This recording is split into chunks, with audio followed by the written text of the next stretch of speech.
Hi, everybody. Welcome to the show.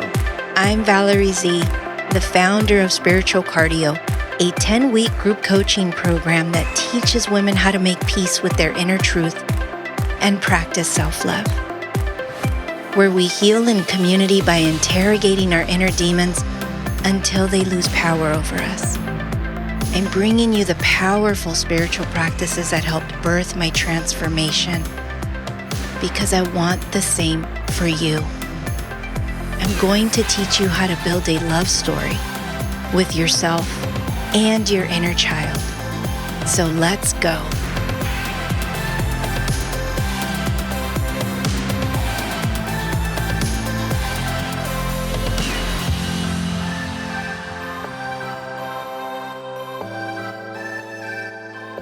I'm sure you guys know by now how much I love doing this show. I pour my heart and soul into each episode to create a ripple effect of healing and self-awareness in the world. And you guys can help me make that little ripple into a wave. So I ask that if you find value in this episode, or if you had any aha moments, or if the show helps you navigate your life in a more positive direction, please share the show. It would mean so much to me if you would do that. And now let's get into it. Hi, everyone. This is Valerie Z. Thank you for coming back and tuning in to the Spiritual Cardio podcast. This is episode 23. And today I'm having a deep conversation with clinical director and licensed clinical social worker, and she holds a Master of Arts in Theology, my friend, Anne Russo. Anne is a mental health professional and advocate for marginalized communities. She founded AMR Therapy with the vision of inclusive mental health care for all. She is certified in domestic violence and sexual assault counseling. She champions survivors of trauma, particularly from marginalized groups. Anne Russo, welcome to the Spiritual Cardio podcast. I'm so happy to be doing this with you. You too, Valerie. Thank you so much. I've been looking forward to our conversation today. And I wanted to just get started. In the intro, I did a little bit of your background, but if you want to share about who you are, your background, and then how you got into finding your purpose or getting into your line of work, I'd like to know more about you. Well, I always knew that I wanted to do something to help people or be there for people, support people, speak out for marginalized groups. I came from a family with a gay parent, and I was raised in a household with mom, my dad, his partner, and my younger sister. So I always was raised in a household of adversity, so to speak. So I always knew that I wanted to do something specific for the LGBTQ community. I just wasn't really sure what that would look like.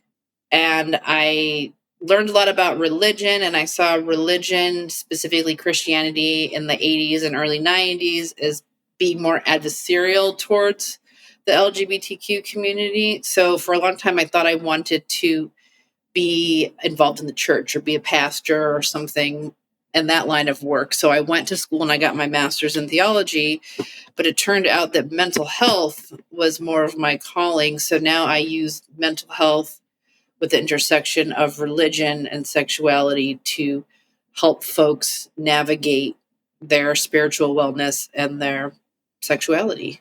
How does your work integrate to your own self-care and healing?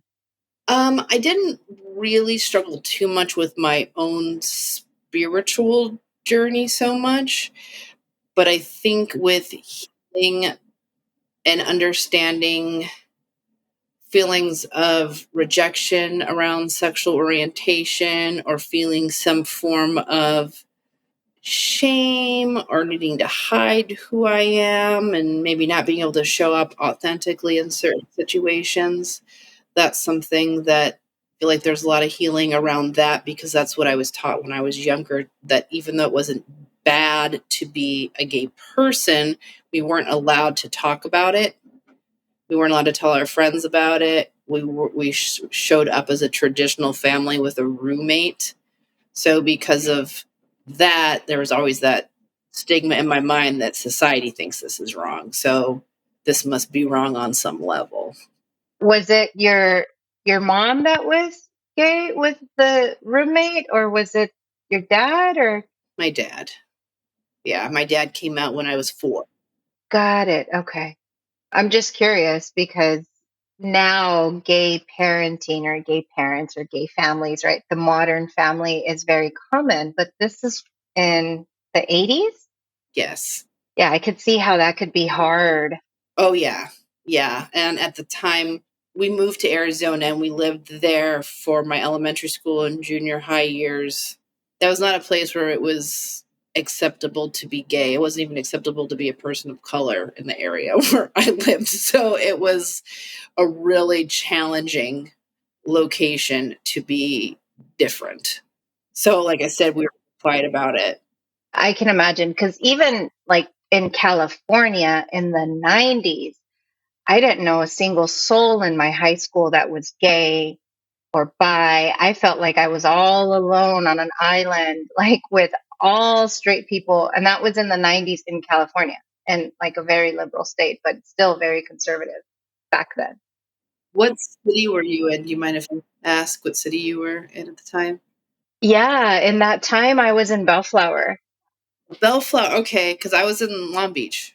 Yeah, so that's Bellflower is just like north of Long Beach, right?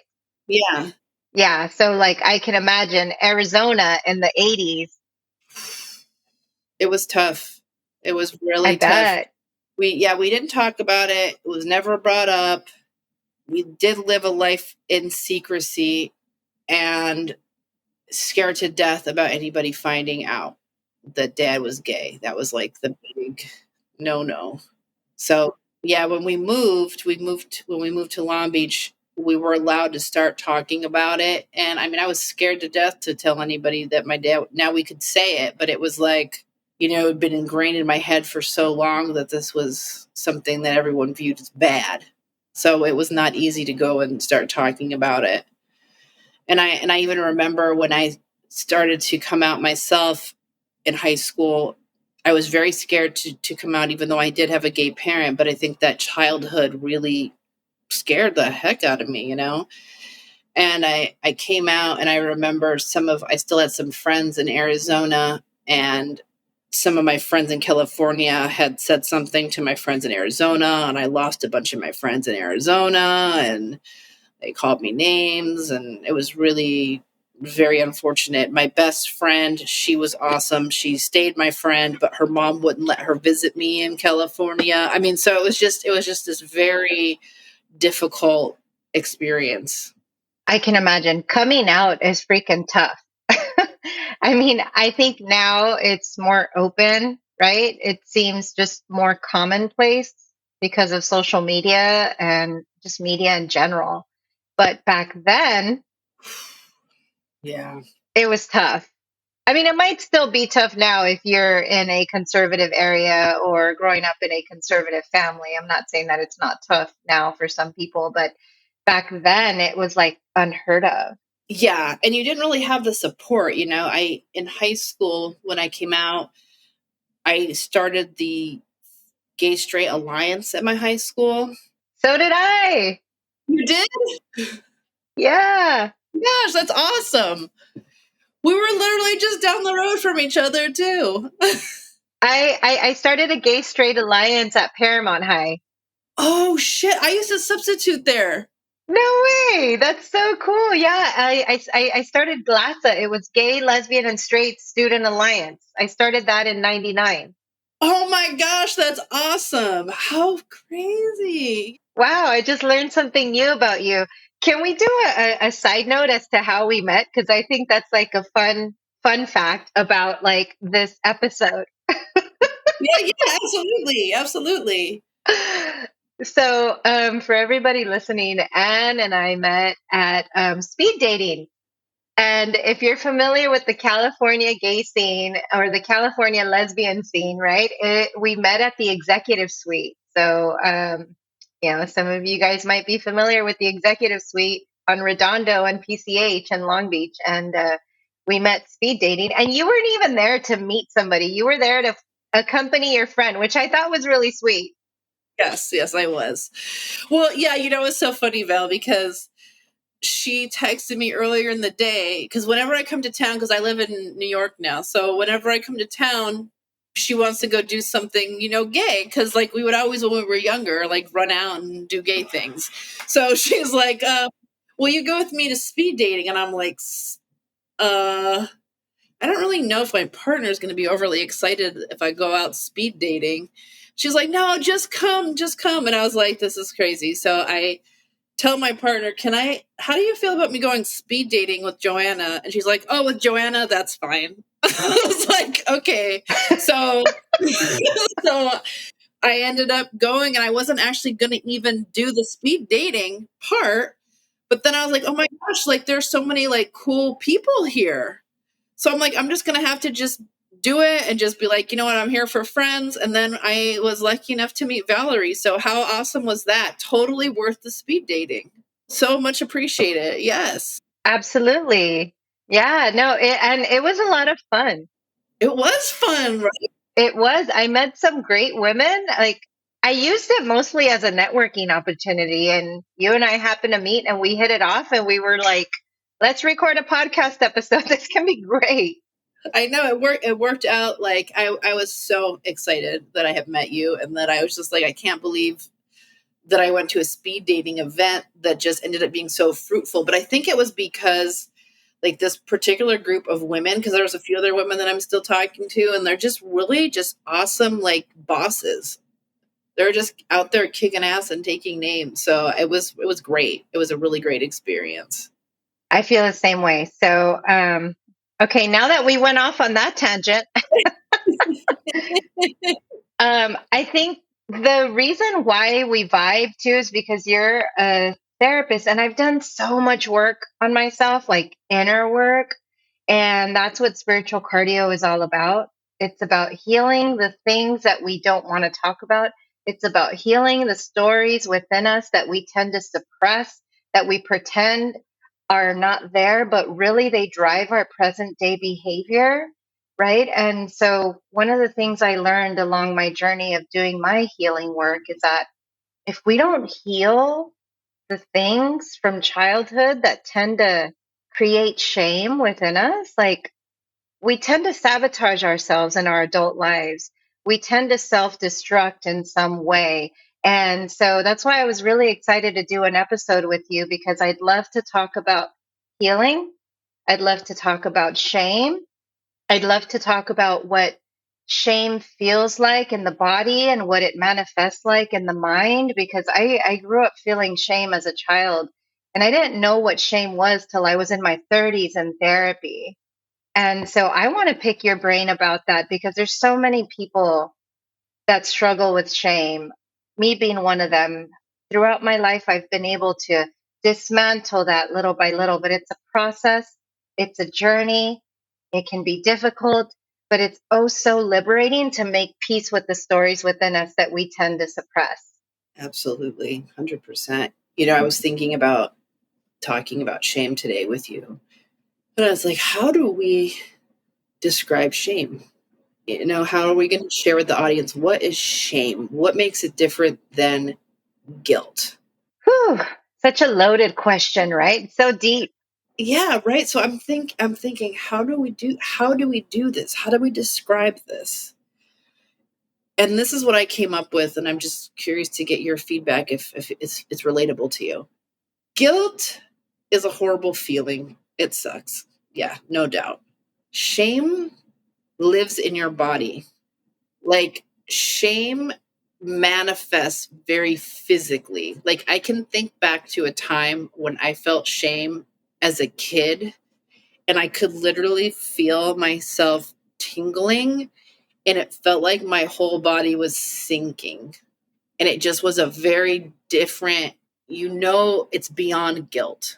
I don't know if that's relatable to you in any way, or how it has manifested for you to know the difference. So for me, I dissociated from my body when I was sexually abused. Well, I was sexually abused at the age of 5. I dissociated from my body back then. So shame for me, I feel like was all psychological. Shame for me was like very much, I felt dirty on the inside. I felt like a bad person on the inside. And whenever something bad happened to me, whenever I was mistreated or abused in some way or hit, I always felt like I deserved it. That's what shame felt like for me. Was like I always throughout my life felt like I had it coming. And what shame felt like for me was also like I didn't know that I deserved anything good. I didn't know that I was deserving and worthy of respect from anyone. So that's what shame felt like for me. It was just like this worthiness to be abused, but no worthiness of anything good. That's really, really powerful. Did it feel like you were experiencing shame because of what you did versus like shame of something happening to you? That's a really good question. So, children, when something bad happens to them, if it is swept under the rug and not addressed as it happened to me, children will turn that blame to themselves. So, throughout life, I always felt like it was my fault that it happened to me. And because, throughout my life, I didn't know what grooming was. And so then there was a very explosive moment when I was abused where my abuser was caught in a locked room with me. And my parents hustled and tussled and fought about calling the cops. And it's a very I in the Latino culture, things are swept under the rug a lot. There is no open and vulnerable communication. Like that just doesn't happen, at least not back then. And so I never heard the words, "it wasn't your fault," until I was in my 30s in therapy. So prior to that, I always felt shame because I felt like it was my fault because I was the one who walked into that room at the age of 5 and I should have known better. I should have known better. And so then throughout my life, there was this echo that told me I was to blame for that, right? And that's shame and guilt. Or is that more guilt than shame? Or is it just like it's just convoluted? I mean, when I hear that, I think of that level of heaviness feels like shame, right? Because hearing that, I think, okay, guilt. I took a cookie from the cookie jar. I got caught. A couple days later, you're not feeling guilty about the cookie jar. But when we're talking about something so deep, right, as being groomed, sexually abused, and then not understanding that it's not your fault for the next 30 years of your life, shame. Shame. Yeah. And I carried that for so long. And here's the kicker, Anne, is that I dissociated from that little girl after that.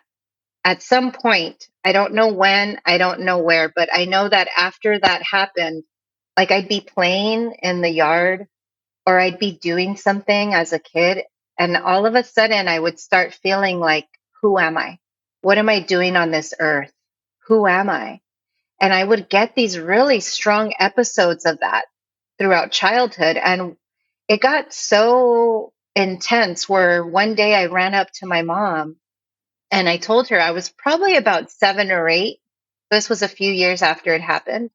I told her, Mom, like, I'm scared. Sometimes I feel like I don't know who I am or what I'm doing here. And she just said, when you feel like that, come and tell me. But that was dissociation, right? Yeah, well, you had to disconnect as you're talking, and I want to say this because I think it's really important because I've worked with, fortunately and unfortunately, with a lot of people that have experienced childhood sexual abuse. It's fortunately extremely common. And the self blame is just congruent for everybody. Just that self blame. It doesn't matter 3, 5, 10, however this person holds themselves responsible as a child. What I try to remind them, and this is why I want to tell this to your viewers too, maybe some that have experienced this or your listeners that have experienced this. I tell my clients, let's look at this for a moment. You're thinking about this in the mind of your age today. So you're envisioning who you are today going through this experience and having the same abilities, thoughts, experiences that you could just stop this event from taking place. But now I want you to envision yourself as you are today, 30 years old. If you met the smartest, brightest, coolest kindergartner you've ever met in your life, could you manipulate that kindergartner? Of course you can. Why? Because they're a child. Exactly. You have all this life experience that they, no matter how smart they are, they're never going to be able to compete with your life experience. You could be the dumbest 30-year-old and you're still going to get that kid to do whatever you want them to do because that life experience matters so deeply. So it's trying to understand that you were that kid. You were that kid, and we are able to be manipulated in all kinds of different ways when we're so little and by older people. Even at 14, 15, you're still vulnerable. 18, you're vulnerable to the manipulation of people that are older and more experienced than yourself. I can understand that now, but growing up, I did not know, right, what grooming was. I did not know what shame was. I didn't know what trauma was. I didn't know what any of that was. And by the time I got into high school, the dissociation was, it was like this dissociated self hate. So in high school, I'd get flashbacks of that little girl. I'd start to get consumed with rage and disgust with the image of that little girl. But I didn't realize that that little girl was me till I was in my 30s and in therapy trying to heal. So I was living my life with like this dissociated self hate, not realizing that I hated myself.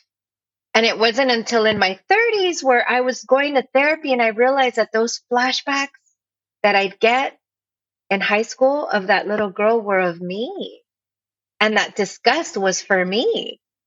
And it was a bittersweet realization because it's like in life, we hit a crossroad, right? And we can go either way. We can continue living this self destructive lifestyle, or we can take what we know and what we're recognizing in the moment and heal it. And so I chose to heal it. And we would not be doing this podcast right now had I not taken that road. And so that's the beauty about doing our inner work and choosing to heal is that I hit a crossroad that was bittersweet. It was, I realized that I had been living in self hate for most of my life.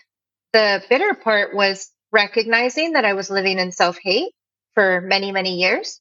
But the sweet part was that in that realization, I was giving myself the opportunity to heal from that moment forward, to start loving myself from that moment forward.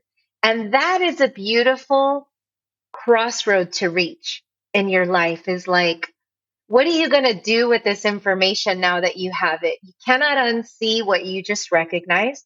It's what are you going to do with it? And so that's the beauty about healing and choosing to do our inner work is that we do not get stuck there if we're choosing to heal. And I chose to heal. And spiritual cardio would not have been born. I would not have evolved. We would surely not be doing this podcast right now. And I want to be an inspiration to anybody that is questioning their story, making peace with their inner truth, recognizing that they are the ones that are causing their unhappiness. Because that's where I got to was recognizing that, hey, you're not happy and you've become your own abuser because now you're abusing alcohol, now you're abusing drugs, and you're living this self destructive lifestyle. And so when you choose to look in the mirror and recognize that you are responsible for your healing, like, yes, it's uncomfortable, but it's a beautiful place to be. Yes, Because yes, now you're yes, taking your power back if you're choosing to heal. yes, absolutely. And I think that it's understandable when people do go that path that you're talking about of drugs or alcohol and things, because we're always trying to find a way to cope with the things that have been difficult for us in life. And if no one showed us or taught us how to cope in healthier ways, we're going to cope in whatever ways available to us. So I think it's important, to recognize that if that's a place that you're in now, or you're wondering if that's a place you're in now, it's not your fault that you're there. It's not. But it is going to be your responsibility to get yourself out of there, because no one else can do it but you. But there is support along the way. There's support along the way, like you said, like you went and you got support, you got therapy, you got help to help push you through and do the work. I did. Yeah. I am a big advocate for therapy. I am a big advocate for spirituality, especially meditation and visualization. Those two things have changed my life dramatically. But if you couple that with sobriety, whew, your life changes. I mean, your life just, my life changed. Like before, I was all about partying and drinking and just like meaningless hookups. Now I'm all about spirituality, self awareness, healing, becoming the best version of yourself. I'm unrecognizable. So, for whoever's listening to this, I want you to know that if you are scared to open up Pandora's box with your inner truth, and what you've been through, just I want you to know that all of those three things, therapy, spirituality, sobriety, will change your life. You will not be stuck in that pain if you choose not to get stuck in that pain. Hey ladies, are you craving transformation and personal growth? Are you ready to get radically honest with yourself and own your story? Are you ready to build confidence so that you can manifest your goals? If so, then this may be just what you're looking for. Spiritual Cardio is a course in transformational wisdom that combines traditional spiritual practices with real life experience. At Spiritual Cardio, we heal in community where we can be vulnerable and raw. Because when one woman speaks her truth, she begins to heal, and she opens the door for another woman to speak hers. At Spiritual Cardio, every lesson is designed with you in mind. That includes practical tools with relatable real-life examples. At Spiritual Cardio, we help identify and release energetic blocks so that you can become the architect of your destiny. Head over to valeriezapeta.com to read the powerful testimonials from previous clients and register for an upcoming session. Group and one-on-one coaching is available. All sessions are live and in real time. Now back to the show. So, Anne, one of the things I want to ask you, for somebody listening to this who may be struggling with shame or guilt from some sort of childhood trauma or something that's happened to them in their lives, what are the symptoms that they could be dealing with? For me, I know that substance abuse, alcohol, and abusing drugs in my earlier years, especially in high school, was one of those. But what are the other ways people can be coping? So, like you said, those tend to be pretty big hallmarks. If you feel bad about those things too, right? Like, just out of curiosity, after the drug use or after the alcohol use, the next day, after the random hookups, how are you feeling about yourself? How are you feeling about the situation? Like, do you feel better? Do you feel worse? Do you feel shut down? What's going on there? So like, they don't work. That's the hard truth. They don't work. If we're going to look inside of ourselves, one of the hallmarks is the way we speak to ourselves. I would encourage people to go through the day and what's that inner dialogue look like? Are you calling yourself stupid, dumb, ugly? What's wrong with me? Why can't I get that? Like, how are you talking to yourself, right? And how are you speaking or treating others? So there's a whole host of things happening. What's your overall demeanor like?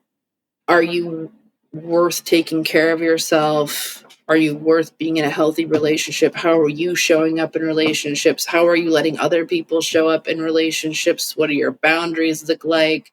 I mean, there's so many moving pieces to what this looks like, right? So, like, if I'm working with a client, I want to look at the whole picture.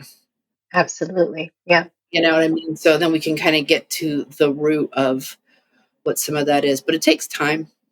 It takes time to do that. Everyone's really different. We experience a lot of similar emotions and we do a lot of similar things when we're experiencing shame or guilt. But how we got there and how to heal from it sometimes can look really different. I don't think there's a one size fits all. Even the way you may meditate or the way you may practice your spirituality or your sobriety may look different than another person's. And healing isn't linear. Totally. Don't expect perfection when you start your healing work. You have to give yourself grace. Yeah. Yeah. And I think that's the other piece to consider too is there's these goals we may have for ourselves, but they're really not very defined, which make them very hard to reach. I want to be a healthy person. Well, if you don't really define what a healthy person means, it may seem like it's never within reach because you may actually be doing things in a healthier way, but you don't necessarily recognize that you are. So it feels like you're never moving closer to this goal. So I would suggest setting little goals. You know, it's my goal today is I'm going to speak nicer to myself. I'm going to really make an effort to speak nicer to myself. That's how I'm going to be healthier today. You know, little goals and definable goals. That's how we start moving forward. And it's always a journey. The big goal isn't attainable because we're always on the journey of getting better and doing better. And I think that that's, if we can kind of keep that in perspective, that the journey is the goal, you know? The journey is the goal. I love that because we're always reaching for something, some endpoint, some top of the mountain. But little do people realize is that once you get to that top of the mountain, then there's another mountain over there somewhere. Exactly. And it's Yeah. like, there's never, it's rare that you'll find like a lasting fulfillment because the goalpost keeps moving. The goalpost keeps moving. And so it's what we're cultivating within us on a daily basis, or at least regularly, weekly, I'd say, because some people don't, practice self care daily because we're caught up with our lives, which is understandable. But if we can every other day or every 2 days, make sure that we're checking in with ourselves, whether it be through journaling, prayer, meditation, or having a therapy session every couple of weeks, if not every week, if you can. I've gone in and out of therapy where I've gone weekly because I needed it. I was at the very beginning of my healing journey, or situational too, where it's like something happens in my life and I need to sort through this because that shit was painful. Yes. Or, like, say, for example, currently I do therapy once a month because I want to check in and I want to do some deep dives into things that I feel like can be heavy. So that's really helpful. And meditation, too. Meditation has helped me so much. I know. It's such a powerful tool. And, I want to encourage people, this doesn't mean you have to sit down for an hour. If you do 1 minute of meditation, that's better than no meditation. Absolutely. Even 5 minutes, I think. And it's just to observe yourself, observe your thoughts, just to observe and sit with yourself because we're being pulled in 1,000 different directions on a daily basis. So, like, if we don't practice that, God, we feel chaotic. Yes. And I think with my clients, the main things that I try to really help them understand is their values, their morals, their hopes for the kind of life they want to live, not so much what they want to attain in their life. Like, who are you and who do you want to be? And I think if we kind of do that more than the goal is, I want to be rich. Well, what does that mean exactly? Yeah, because you have to start to dissect that. Yes, like, who are you? That's one of the things that drives me nuts about our culture is it's never about who someone is, it's more about what they do, What do you do for work? Where'd you go to school? How about like, what matters to you? Do you have any causes that you care about? Like, we're asking the wrong questions, and then there's like all this pressure that we put on ourselves and each other to show up a certain way. And I think that just creates holes in our spirit, So I think doing things like meditation and sitting with yourself and observing yourself can start to, make those holes a little bit smaller, and seeing like who you are and how you're growing and how you're learning and changing and being better, just a more positive influence on the world. I agree with you. I think that getting in tune with our authenticity is really important because who I was back then when I was in survival mode, in coping mode, in self medicating mode, I was not in tune with who I truly was because all I cared about was like drinking and eating and getting a girlfriend. And I didn't care really who, you know, like I wasn't in tune with my core values, with who I truly was on the inside beneath all of the coping, beneath all the alcohol. Like I thought I knew who I was. My ego would be like, oh, yeah, I know who I am.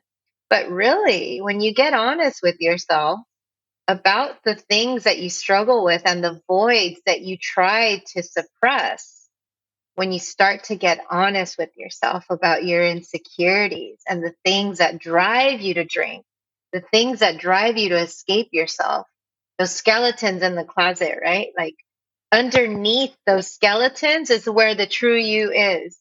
Yep. And having to confront those skeletons, not an easy thing. Not an easy thing. Not at all. But your authenticity and your values are just below that when you do heal that. Yes. And, confronting a lot of my own skeletons, and there are plenty of them, it does create a better life. It does. Even if you have to own up to being shitty in some situations, part of my language, or your best self doesn't show up in certain things, you can kind of look at it. Why did this happen? And why did I show up this way? And how can I be better? And rather than projecting out, looking in, you create a better life for yourself. Absolutely. And here's the thing, too, is that when you work on these skeletons in the closet or these inner demons or these, very painful memories, whatever you want to call them, right?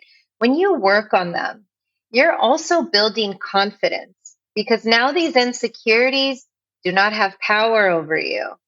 You are taking your power back as you heal them. So, with that, you're building confidence, you're building humility. And you get to the point where, like, you can take accountability for your actions and apologize confidently, and it doesn't create shame because you've dismantled so much shame from the past already. And so you're not consumed by shame the way you once were, where you didn't even have the confidence to apologize to someone. So it's a beautiful thing to heal shame from the past, to heal whatever is creating these voids or insecurities within us, because then you have the confidence to apologize for who you once were or for who you were last month. Like, I've gotten to the point where I have made amends with exes because I used to be a jerk or was just, I was living in survival mode and I was a toxica. I was a toxic push pull dynamic kind of a person in relationships. I've gotten to the point where I'm confident enough to make amends and take accountability and apologize for who I was back then. That's not something I would have done back then. For sure. For sure. Absolutely. And allowing yourself to learn from that and not, like you said, not feel shame about it. Like, okay, I know that I showed up same, in relationships very poorly. And I am sad that I did. And being able to make amends with those that I can is a very healing thing. And owning my part in those challenges rather, again, than projecting out and blaming other people. And isn't it a very mature thing to not expect an apology in return? Just do it because you're owning your part and you want to clean up your side of the street, but not saying, well, you need to apologize to me too. It's not about that. It's about cleaning up your side of the street. How emotionally mature is that to just not expect something in return for that. Absolutely, absolutely. If you're apologizing or seeking amends because you're needing someone else to do that, I want to encourage you to try to move away from that, because we cannot control what other people are going to do, and we really can't have expectations around what other people are going to do either. So sometimes the work is being able to forgive other people for maybe things that they've done that have harmed you without their actual apology, right? And then for you to give your apology for the things that you have done to harm others. That's growth for sure. It's a very powerful thing to do our inner work. There's so many pluses to doing the work on ourselves because you become confident not only to pursue goals and passions and get curious about what your heart's desires are, right? To pursue your destiny, to be the co creator of your life instead of what's been imprinted in us from childhood. I love that. I love that. That's something that I love to say to my friends, maybe not so much to my clients, maybe I should start, is are you an actor or a reactor in your own life? Yeah. What I say in spiritual cardio to the women is like, you have been an active participant in your suffering and in your coping, but now you are becoming an active participant in your rebirth. Oh, I like that. And and I think it's good too, like you said earlier too, that it's not linear. So even though there is definitely, like you said, like the rebirth, there's still always going to be difficult times because we're in our humanness. It's okay. That's perfectly okay. Don't give up. Absolutely. And I'm not perfect, there's still those shadow parts. Yeah, exactly. The shadow. Oh my goodness. I know we all have them. It's funny. We're sitting here talking and I'm thinking like, I feel like I've grown so much and it sounds like you've grown so much, but I know that there's so much more to do and there's so much more to work on. And I think that's why I emphasize the journey piece rather than the big goal. I like that. Yeah, I just want to show up better, and going to make mistakes along the way, plenty of them. And that's okay. We're constantly evolving. Exactly. Exactly. And we should be. We shouldn't have the same ideas and views and that we had at 20 when we're 40. We should be evolving. We should be changing. We should be growing. I think there's a core to us. Yes, but we do change and we do grow, and good, because that means that we're taking in our experiences and we're learning from them. I would say to anybody listening that the healing journey is a decision and then it's a journey. Don't expect perfection because it doesn't exist. We are human beings surrounded by other human beings who are imperfect. However, if we can release resistance to the past and get radically honest with ourselves about our insecurities, no longer running or suppressing them, but getting radically honest with ourselves and acknowledging the things that we tend to run from, acknowledging them is the first step towards healing. And once we start healing, then we can start looking at our story from a different perspective. A small shift in mindset invites miracles in because that is changing your energy. And I see it all the time. I know it's true. I see it with my clients all the time. I see them grow and change and find ways in life that works better for them and is healthier for them. So I believe it's possible for all people. It looks different for everybody. So it's not about comparing your journey to somebody else's journey. It's about you. Just keep that in mind, everybody.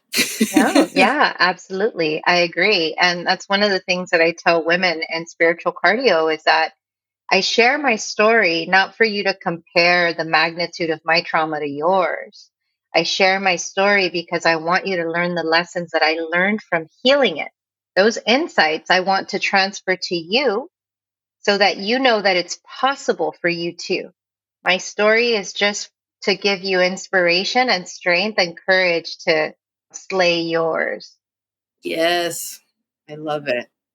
Are you currently taking clients? Yeah, so right now I'm doing group sessions. I do private clients here and there. They can sign up through my website, valeriezapeta.com. But right now I'm focusing on group. Group is so powerful. I'm not saying that private coaching isn't moving and powerful, because it is, but there's something about group coaching where it's like you get to hear other women's stories and what other women's challenges are and what their insights are. And then when you get together and you discuss this as a group, there's so much power and collective healing. One, you know that you're not alone in your struggles. Two, you're also inspired by other women trying to confront their skeletons in the closet. So that gives you inspiration to keep moving towards yours and doing your inner work. And then also, it's inspiring. It's inspiring to hear another woman speak her truth, because then that opens the door for you to speak your truth. And that's how we start healing. Yes, I love that. I do love group work. I do. I'm running a group right now on female sexual empowerment, and it's really awesome to hear the women speak. They're very vulnerable and connected to each other and finding their voices, and it's really great. So I hear you. I hear you on that for sure. So, Anne, in all of your years of doing this work, what sort of macro advice could you give to whoever's listening about healing trauma? I said this earlier, but I do want to say it again because I think that it's really important. It's not your fault. It's not your fault. And it's going to show up. It's going to show up in relationships. It's going to show up in your body. It's going to show up and manifest in many different ways. And I am truly sorry that you've experienced something that has created trauma. With that said, you are the only person who can do anything to make it different and heal. And it may seem impossible sometimes, but I promise you, if you take one step, one small step, you are on the path to healing. It may never be perfect.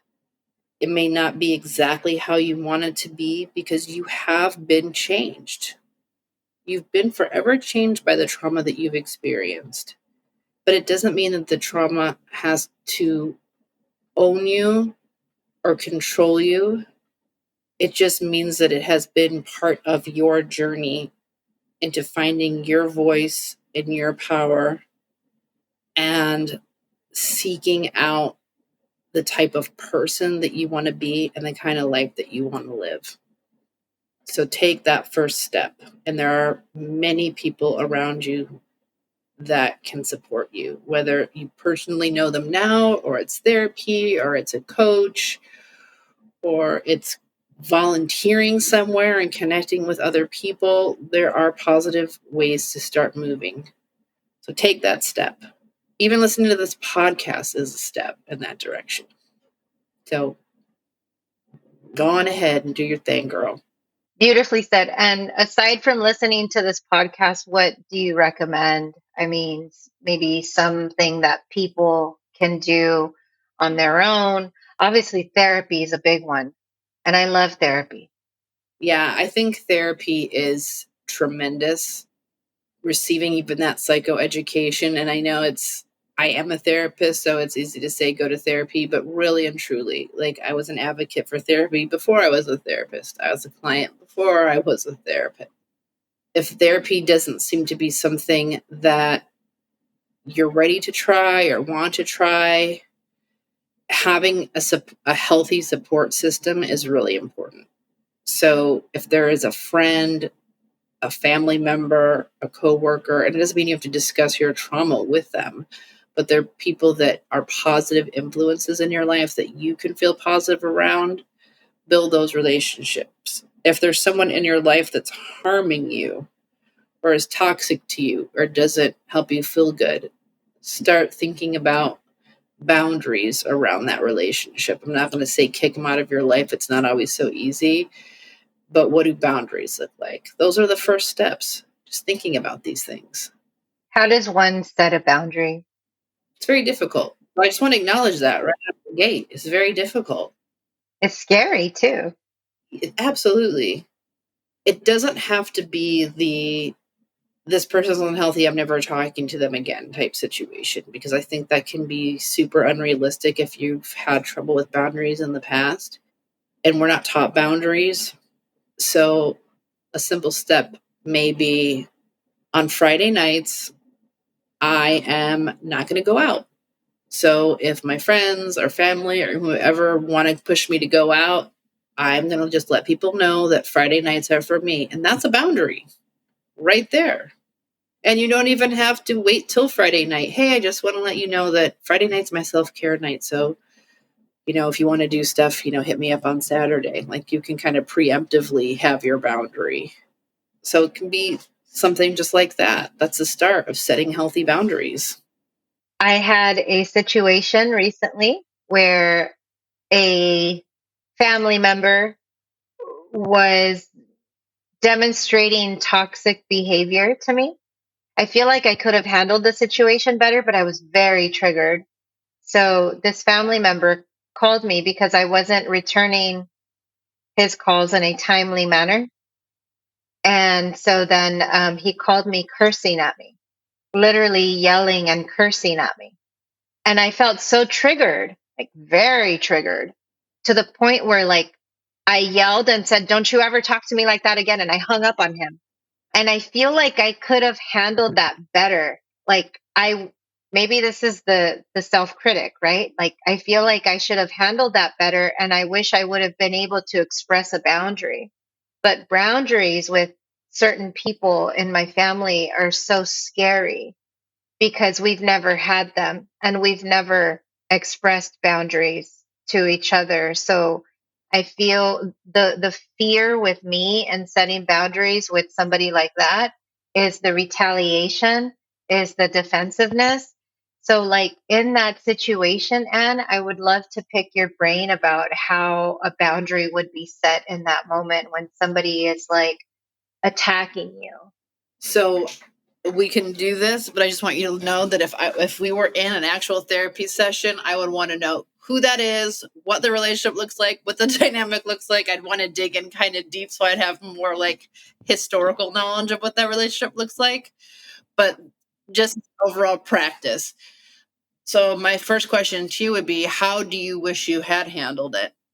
I guess feeling the courage to like stay calm and say, "Don't ever talk to me like that again. And if you do, like, I wish I would have remained calm and felt courageous enough to say." So let me tell you how I responded. When he was yelling at me and cursing at me, this was over the phone, by the way. When he was yelling at me and cursing at me, I immediately got triggered because I immediately felt unsafe, even if it was over the phone. So my thing was like, "Hey, don't fucking talk to me like that.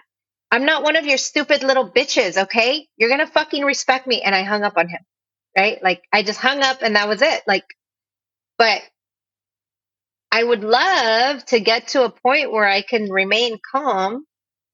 And maybe this means not being triggered. And maybe this is wishful thinking. And so, what I would love is to maybe reach a point where if somebody is approaching me in that way, I would remain calm and maybe not be triggered so that I can express that I will not tolerate being disrespected, no matter what the excuse is, because there was an excuse of like, "I'm worried about you. You haven't called me back. And so, therefore, I'm cursing at you now," right? Like, no matter what the excuse is, I want to remain calm and express a boundary and say I will not tolerate being disrespected. But instead, I yelled back, cursed back, and hung up the phone. So is this something that happens in other dynamics, or is it just with this particular person that when you're triggered, you yell and hang up? No, this is just like family, like close family, because this doesn't happen in other dynamics. Okay, so that's helpful. So something within the family dynamic triggers the response of yelling and hang. So you're getting cussed at, you yell and you hang up. When you received the call, you said that you also felt not courageous, which created the yelling and the hanging up. Yeah, like it's almost like I felt like a kid again, and I was like, "Get out of my room!" And I just had to like slam the door. So is this your brother? Yeah. Okay. Yeah. I had a feeling it was your brother from start. Okay. Okay. So have you and your brother had situations where you were able to converse calmly with each other? Yeah. So several weeks prior to that, there was something else that came up that was very hurtful to me, but it wasn't an attack like that one. So I was able to express to him that I didn't appreciate what he told me because it was very hurtful, and I would like for him to apologize. And so he became very defensive, but not attacking me. And so he was very defensive and saying, "Yes, that's why I'm calling you, because I'm calling you to apologize." But it was like, it wasn't authentic, it wasn't genuine. And so the reason why I chose not to engage with him and like return his phone calls was because of that prior exchange. And so then when he saw that I wasn't returning his phone calls is when the attack came in what we're talking about now.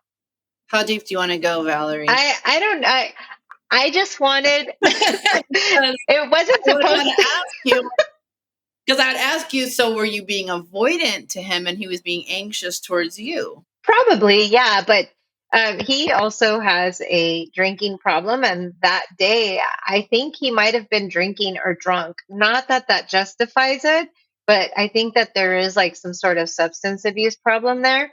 Was I being avoidant? Yes, I was. And that is my way of putting up a boundary. But is that the healthy way of putting up a boundary to be avoidant? Like, I would like to get to the point where I can express a boundary and be clear about it, and for them to know why I'm being avoidant. Because I think that part of the problem is maybe me not expressing a boundary.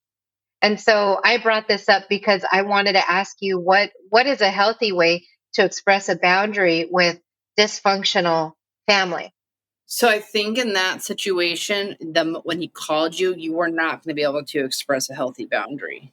Like no matter what you did at that moment, I don't think you could have expressed it, but I don't think it would have mattered. Okay, so what I'm kind of leaning on is what you were saying before of how you were able to be a little more vulnerable with him at a different point. Even though he got a bit defensive, you were able to say, "Hey, it hurt my feelings." So I would encourage you to have the conversation with him about what a boundary would look like for you in certain circumstances when you're not in those circumstances, but not in a way that's going to create defensiveness, right? So, like, you may want to say, "Hey, the other day when you called me and you were nervous," because you don't want to put him on the defense. You were nervous about me not calling you back, and then I got mad at you and I hung up. That conversation really sucked, or however you want to say it, right? However the two of you communicate. So I just want to put it out there because I don't want us to communicate like that, because I really love you and I care about you, and I don't want us to talk that way to each other. So if you call me and yell at me, I am going to hang up the phone. I love you and I care about you, but I'm not going to participate in that kind of conversation with you. There may be times that I don't feel like I'm ready to talk to you. And if that's the case, I will text you and just say, "Hey, I'm not in the space to talk, but I will reach out when I'm ready. Everything's okay." That's the way I'm going to take care of myself and take care of our relationship. It doesn't really matter if he likes it or doesn't like it. You know what I mean? Because you're putting the boundary up, but you're also doing it in a very loving way. Like you're making it very clear to him, "I love you. I care about you. I care about this relationship. And this is what I need to do in order to have a healthy relationship with you." But how could you possibly say that if he's yelling at you on the phone and you're triggered? Yeah, there's no way. There's no way. There's no way. It's not. Each part of your brains, his and yours, in that moment, were activated in a way where you're not going to be able to be reasonable. So a conversation like that wouldn't have worked even if you both wanted it to work, just because of the way the brain system works.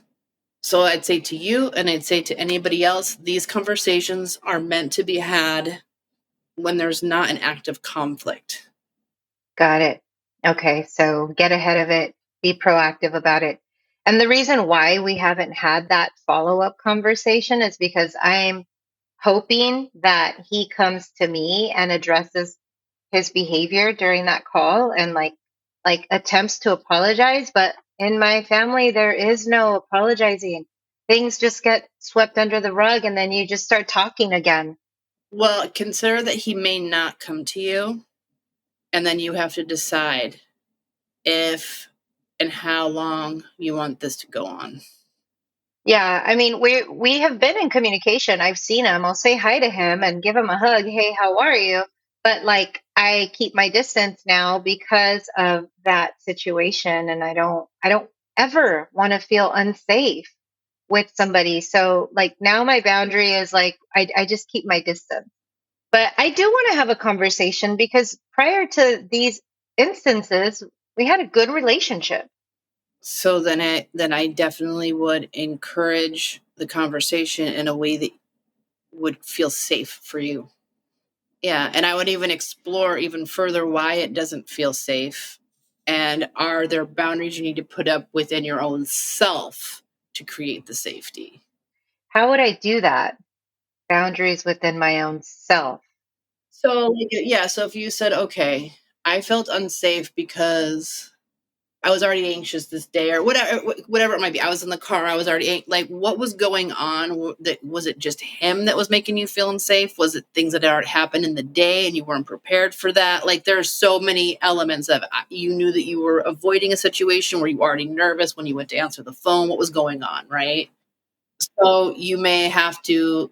So how do I feel safe within myself? All right. Is today a good day for me to have this conversation? Where am I at mentally? Where I am at emotionally? What are my plans for the rest of the day? What have I already done? Like, am I feeling good within my own self? Am I sick? Are my sinuses acting up? All of these things are going to play a role in how you're going to show up and feel in the conversation.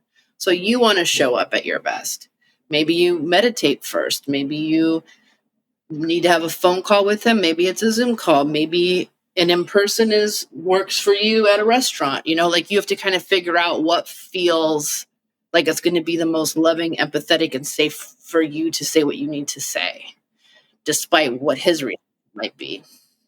That was helpful. Good, good, good, good, good, Yeah. good, good. I'm happy that it Yeah. was. And for anybody listening to this, like just know that setting boundaries can be scary, but you are also when you are choosing to have a healthier relationship with yourself, you're also allowing your inner child to be seen and heard. You're speaking for her now because she has a voice now, because she has someone to speak on her behalf now. Whereas back then, we lacked boundaries and we allowed so many things to happen to us because we had nobody to honor our needs or protect us. And now we do. So it doesn't have to be as scary. It's uncomfortable, but I think it is necessary because we need to honor that inner child, and that is the adult self that gets to do that now. And that's very beautiful. Yes, it is. You have to let me know how it goes. I will. I think I think we should do Okay. another podcast episode about setting boundaries. I think that's a great idea Yeah. because they are hard. Yeah, yeah. They are. And even for me, I feel like I've come such a long way from all the stuff that I've had to overcome, but they're even hard for me and I've been in therapy for a long time. They're hard for me too. They're hard. They are hard. So yeah, let's do it. Let me know. Well, Anne, I want to say thank you so much for taking the time to do this episode with me. It means so much to me that you took the time to do this. Oh, same. Thank you. I really enjoyed talking to you today. All right. So we will conclude today's episode and we'll be in touch soon. And how can people get a hold of you? Where can people follow you and get your services? If they go to annrusso.org,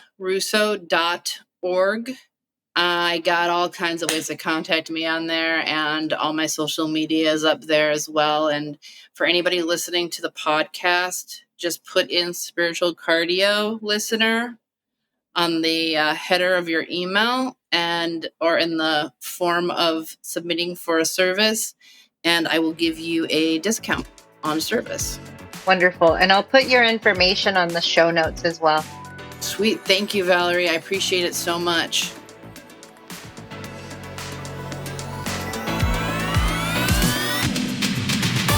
Hey, thank you for showing up and spending some time with me. If you loved this episode, please make sure to subscribe. And for exclusive content, you can sign up for my newsletter at valeriezapeta.com. I'll see you guys at the next show.